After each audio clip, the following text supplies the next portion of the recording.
ಕನ್ಯಾ ರಾಶಿಯವರ love life ಹೇಗಿದೆ ಪ್ರಿಡಿಕ್ಷನ್ನ ನಾನಿವತ್ತು ನಿಮಗೆ ಹೇಳ್ತಾ ಇದ್ದೀನಿ. ಟ್ಯಾರೋ ಮುಖಾಂತರ ಮಾಹಿತಿನ ಕೊಡ್ತಾ ಇರೋದು. ನಿಮಗೆ ರೆಸೊನೇಟ್ ಆದರೆ ತೊಗೊಳ್ಳಿ, ಇಲ್ಲಾಂದರೆ ಬಿಟ್ಬಿಡಿ. ಮೆಸೇಜ್ ಅಂತ ಕೊಡೋದಾದರೆ ಖಂಡಿತವಾಗ್ಲೂ ಆ ವ್ಯಕ್ತಿ ನಿಮ್ಮನ್ನು ಆಯ್ಕೆ ಮಾಡ್ಕೋತಾರೆ ಅಂತ ನಾನು ಹೇಳ್ತೀನಿ. ಮೂಮೆಂಟ್ ಇದೆ ಲೈಫಲ್ಲಿ. ಮೆಸೇಜಲ್ಲಿ ನನಗೆ ಸ್ಟಾರ್ ಕಾರ್ಡ್ ಬಂದಿದೆ ಮತ್ತು ಅದು ಡೆಸ್ಟಿನಿ ಕೂಡ ಆಗಿದೆ. ಅವ್ರ ಜೊತೆ ಸೇರೋದು ನಿಮ್ಮ ಡೆಸ್ಟಿನಿ ಆಗಿದೆ ಅಂತ ನಾನು ಹೇಳ್ತೀನಿ ಅದರ್ ಪರ್ಸನ್ ಜೊತೆ. ಫಸ್ಟ್ ಕಾರ್ಡ್ ನನಗೆ 4 ಆಫ್ ಪೆಂಟಿಕಲ್ಸ್ ಬಂದಿದೆ. ತುಂಬ ಪಾಸಿಟಿವ್ ಪರ್ಸನ್ ಅಂತ ಹೇಳ್ತೀನಿ. ಅಥವಾ ನೀವು ಕೂಡ ಆಗಿರ್ಬೋದು ಅಥವಾ ಅದರ್ ಪರ್ಸನ್ ಕೂಡ ಆಗಿರ್ಬೋದು. ತುಂಬ ಪಾಸಿಟಿವ್ ಪರ್ಸನ್ನು. ನೀವು ಅವ್ರ ಜೊತೆನೇ ಇರಬೇಕು, ಅವ್ರ ಜೊತೆನೇ ಮಾತಾಡಬೇಕು ಅನ್ನೋ ವಿಚಾರ ಇರುವಂಥ ಪರ್ಸನ್ ಅಂತ ನಂಗೆ ಅನಿಸುತ್ತೆ. ಈ ಥರ ನೀವು ಕೂಡ ಇರ್ಬೋದು. ಮೇ ಬಿ ನಿಮಗಾಗಿರ್ಬೋದು ಅಥವಾ ಅದರ್ ಪರ್ಸನ್ಗೆ ಆಗಿರ್ಬೋದು. ಹಳೆ ವಸ್ತುಗಳನ್ನು ನೀವು ಡಸ್ಟ್ಬಿನ್ಗೆ ಹಾಕೋದಿಲ್ಲ. ಹಳೆ ಯಾವುದೇ ಶರ್ಟ್ ಆಗಿರ್ಬೋದು, ಇಯರಿಂಗ್ಸ್ ಆಗಿರ್ಬೋದು, ನೀವು ಯೂಸ್ ಮಾಡೋ ವಸ್ತುಗಳು ಎಲ್ಲನೂ ಕಲೆಕ್ಟ್ ಮಾಡುವಂಥ ಮನಸ್ಥಿತಿ ಇರುವಂಥ ವ್ಯಕ್ತಿ ನೀವು. ತುಂಬ ಎಮೋಷ್ನಲಿ ಡ್ರೈನಡ್ ಅಂತ ನಾನು ಹೇಳ್ತೀನಿ. ಮೇ ಬಿ ಅವರು ಕಟಕ್ ರಾಶಿಯವ್ರು ಕೂಡ ಆಗಿರ್ಬೋದು. ನೀವು ಕನೆಕ್ಟ್ ಆಗಿರೋ ವ್ಯಕ್ತಿ ಅಂತ ನಂಗೆ ಅನಿಸುತ್ತೆ. ಮೇ ಬಿ ನಿಮಗೆ ಆ ಪರ್ಸನ್ ಕಂಡ್ರೆ ತುಂಬ ಇಷ್ಟ. ಅದರ್ ಪರ್ಸನ್ಗೂ ಅಷ್ಟೇ. ಸೆಕೆಂಡ್ ಕಾರ್ಡ್ ನನಗೆ ಏಜ್ ಆಫ್ ವಾಂಡ್ಸ್ ಬಂದಿರೋದ್ರಿಂದ ನಿಮಗೆ ಆ ಪರ್ಸನ್ ಕಂಡ್ರೆ ತುಂಬ ಇಷ್ಟ ಅಂತ ಮತ್ತೆ ನಾನು ಹೇಳ್ತೀನಿ. ಮೇ ಬಿ ನೀವು ರೀಸೆಂಟ್ಲಿ ಏನೋ ಸೆಲೆಬ್ರೇಟ್ ಮಾಡ್ಕೊಂಡಿದ್ದೀರಾ ಅಂತ ನಂಗೆ ಅನಿಸುತ್ತೆ.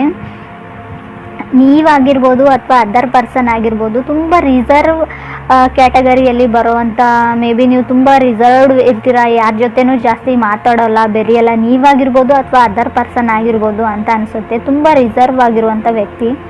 ಥರ್ಡ್ ಕಾರ್ಡ್ ನನಗೆ ಕ್ವೀನ್ ಆಫ್ ವಾಂಡ್ಸ್ ಬಂದಿರೋದ್ರಿಂದ ಮೇ ಬಿ ನೀವು ಮೊದಲೇ ರಿಲೇಷನ್ಶಿಪ್ಪಲ್ಲಿ ಇರೋರಾಗಿದ್ದರೆ ಮೇ ಬಿ ಫೈರ್ ಸೈನ್ನಲ್ಲಿ ಇರೋರಾಗಿರ್ತಾರೆ, ಧನುರಾಶಿಯವರು ಆಗಿರ್ತಾರೆ, ಮೇ ಬಿ ಮೇಷ ರಾಶಿಯವರು ಆಗಿರ್ತಾರೆ ಅಂತ ನಂಗೆ ಅನಿಸುತ್ತೆ. ಮೇ ಬಿ ಕಟಕ್ ರಾಶಿಯವ್ರು ಕೂಡ ಆಗಿರ್ಬೋದು. ನಿಮಗೆ ಆ ವ್ಯಕ್ತಿನ ಕಂಡ್ರೆ ತುಂಬ ಇಷ್ಟ. ಮೇ ಬಿ ನಿಮ್ಮ ಲೈಫಲ್ಲಿ ಅವ್ರು ಬಂದಮೇಲೆ ತುಂಬ ಚೇಂಜ್ ಆಗಿದೆ ನೀವು ಲೈಫ್ನ ನೋಡೋ ರೀತಿ ಅಂತ ನಂಗೆ ಅನಿಸುತ್ತೆ. ಫೋರ್ತ್ ಕಾರ್ಡ್ ನನಗೆ 3 ಆಫ್ ಕಪ್ಸ್ ಬಂದಿರೋದ್ರಿಂದ, ಸಿಂಗಲ್ಸ್ ಆಗಿರೋದ್ರಿಂದ. ಸೊ 3 ಆಫ್ ಕಪ್ಸ್ ಬಂದಿರೋದು ಮೇ ಬಿ ನೀವು ಮದುವೆ ಆಗಿರೋರಾಗಿದ್ದರೆ ಮೇ ಬಿ ನೀವು ಪ್ರೆಗ್ನೆಂಟ್ ಇದ್ದೀರಾ, ಇವಾಗ ತುಂಬ ಹ್ಯಾಪಿ ಆಗಿದ್ದೀರಾ ಅಂತ ನಂಗೆ ಅನಿಸುತ್ತೆ. ಮದುವೆ ಆಗಿಲ್ಲ, ನೀವು ರಿಲೇಷನ್ಶಿಪ್ಪಲ್ಲಿ ಇದ್ದೀರಾ, ನೀವು ಲವರ್ಸ್ ಇದ್ದೀರಾ ಅಂದರೆ ಸ್ವಲ್ಪ ಕೇರ್ಫುಲ್ ಆಗಿರ್ರಿ. ಪ್ರೆಗ್ನೆನ್ಸಿ ಕಾರ್ಡ್ ಬಂದಿರೋದ್ರಿಂದ ಪ್ರೆಗ್ನೆನ್ಸಿ ಕೂಡ ತೋರಿಸ್ತಾ ಇದೆ. ಬಿ ಕೇರ್ಫುಲ್ ಅಂತ ನಾನು ಹೇಳ್ತೀನಿ. ತುಂಬ ಹ್ಯಾಪಿ ಆಗಿದ್ದೀರಾ. ತುಂಬ ನೀವಾಗಿರ್ಬೋದು ಅಥವಾ ಅದರ್ ಪರ್ಸನ್ ತುಂಬ ಮಿಸ್ಟೀರಿಯಸ್ ವ್ಯಕ್ತಿ ಅಂತ ನಾನು ಹೇಳ್ತೀನಿ. ಸೀಕ್ರೆಟ್ನ ಅಷ್ಟೊಂದು ಬೇಗ ಫೀಲಿಂಗ್ಸ್ನ ಶೇರ್ ಮಾಡಲ್ಲ ಅಂತ ನಂಗೆ ಅನಿಸುತ್ತೆ. ಫಿಫ್ತ್ ಕಾರ್ಡ್ ನನಗೆ 10 ಆಫ್ ವಾಂಡ್ಸ್ ಬಂದಿದೆ ಮತ್ತು 9 ಆಫ್ ಸ್ಪಾಟ್ಸ್ ಬಂದಿರೋದ್ರಿಂದ ನೀವೇ ಥಿಂಕ್ ಮಾಡ್ತೀರಾ ಅದರ್ ಪರ್ಸನ್ ಬಗ್ಗೆ. ಯಾವಾಗಲೂ ಆ ಪರ್ಸನ್ ಬಗ್ಗೆ ನೀವು ಯೋಚನೆ ಮಾಡ್ತಾ ಇರ್ತೀರಾ ಅಂತ ನಂಗೆ ಅನಿಸುತ್ತೆ. ಸಿಕ್ಸ್ ಕಾರ್ಡ್ ನನಗೆ 4 ಆಫ್ ಕಪ್ಸ್ ಬಂದಿರೋದ್ರಿಂದ ಮೇ ಬಿ ಸಿಂಗಲ್ಸ್ ಆಗಿರ್ಬೋದು ಅಥವಾ ರಿಲೇಷನ್ಶಿಪ್ಪಲ್ಲಿ ಇರೋರಾಗಿರ್ಬೋದು. ಮೇ ಬಿ ನೀವು ಯಾರಿಗೋ ಅಪ್ರೋಚ್ ಮಾಡಿದ್ದೀರಾ, ನಿಮ್ಮನ್ನು ಅವ್ರು ರಿಜೆಕ್ಟ್ ಮಾಡಿದ್ದಾರೆ, ಅಥವಾ ನಿಮಗೆ ಯಾರೋ ಅಪ್ರೋಚ್ ಮಾಡಿದ್ದಾರೆ, ನೀವು ಕೂಡ ಅವ್ರನ್ನ ರಿಜೆಕ್ಟ್ ಮಾಡಿರ್ಬೋದು. ಬಟ್ ನಿಮಗೆ ಆ ಪರ್ಸನ್ ಕಂಡ್ರೆ ತುಂಬ ಇಷ್ಟ, ನಿಮಗೆ ಅವರೇ ಬೇಕು ಅಂತ ನಂಗೆ ಅನ್ನಿಸುತ್ತೆ ಕಾರ್ಡಲ್ಲಿ. ನಿಮಗೆ ತುಂಬ ಆಪ್ಷನ್ ಇದೆ, ಬಟ್ ನಿಮಗೆ ಅನಿಸೋ ಪ್ರಕಾರ ಅವ್ರ ಥರ ಯಾರೂ ಇಲ್ಲ ನಿಮಗೆ. ಮೇ ಬಿ ಅವರು ನಿಮ್ಮ ರಾಶಿಯವರೇ ಆಗಿರ್ತಾರೆ ಅನ್ಕೋತೀನಿ ನಾನು. ಸಿಂಹ ರಾಶಿಯವ್ರು ಕೂಡ ಆಗಿರ್ಬೋದು. ಮತ್ತು ತುಂಬ ಅನ್ಡಿಫೈನ್ಡ್ ಕನೆಕ್ಷನ್ ಇದೆ. ಮೇ ಬಿ ನೀವು ರಿಲೇಷನ್ಶಿಪ್ಪಲ್ಲಿ ಇರೋರಾಗಿರ್ಬೋದು ಅಥವಾ ಸಿಂಗಲ್ಸ್ ಆಗಿರೋರಾಗಿರ್ಬೋದು. ನೀವು ಅಪ್ರೋಚ್ ಮಾಡಿಲ್ಲ ಅವರಿಗೆ, ಬಟ್ ನಿಮಗೆ ಸೈಲೆಂಟ್ ಅಗ್ರಿಮೆಂಟ್ ಇದೆ. ನೀವು ಕಣ್ಗಳು ಮಾತಾಡ್ತೇವೆ. ಅದರ್ ಪರ್ಸನ್ನ ನೀವು ತುಂಬ ಚೆನ್ನಾಗಿ ಅಂಡರ್ಸ್ಟ್ಯಾಂಡ್ ಮಾಡ್ಕೊಂಡಿದ್ದೀರಾ. ಅವ್ರು ಯಾರಂತ ಕೂಡ ಗೊತ್ತು. ನಿಮ್ಮನ್ನು ಅವ್ರು ಕೂಡ ತುಂಬ ಅಂಡರ್ಸ್ಟ್ಯಾಂಡಿಂಗ್ ಮಾಡ್ಕೊಂಡಿದ್ದಾರೆ ಕೆಲವರಿಗೆ. ಇದು ನಾನು ಹೇಳೋದು. 7th ಕಾರ್ಡ್ ನನಗೆ ಮೂನ್ ಕಾರ್ಡ್ ಬಂದಿದೆ. ಮೂನ್ ಕಾರ್ಡ್ ಅಂದರೆ ನಿಮ್ಮ ಮೇಲೆ ನಿಮಗೆ ನಂಬಿಕೆ ಇರಲಿ, ಖಂಡಿತ ಒಳ್ಳೆಯದಾಗುತ್ತೆ ಅಂತ ನಾನು ಹೇಳ್ತೀನಿ. ಮೂನ್ ಕಾರ್ಡಲ್ಲಿ ಮೇ ಬಿ ಮೂಡ್ ಸ್ವಿಂಗ್ಸ್ನ ತೋರಿಸುತ್ತೆ. ತುಂಬ ಆ ಕಡೆ ಈ ಕಡೆ ಆಗೋವಂಥ ವ್ಯಕ್ತಿ. ಅಪ್ ಆ್ಯಂಡ್ ಡೌನ್ಸ್ ಕೂಡ ಇದೆ ಲೈಫಲ್ಲಿ. ಅವ್ರು ಕಂಡ್ರೆ ನಿಮಗೆ ತುಂಬ ಇಷ್ಟ ಅಂತ ನನಗೆ ಕಾರ್ಡಲ್ಲಿ ತೋರಿಸ್ತಾ ಇದೆ.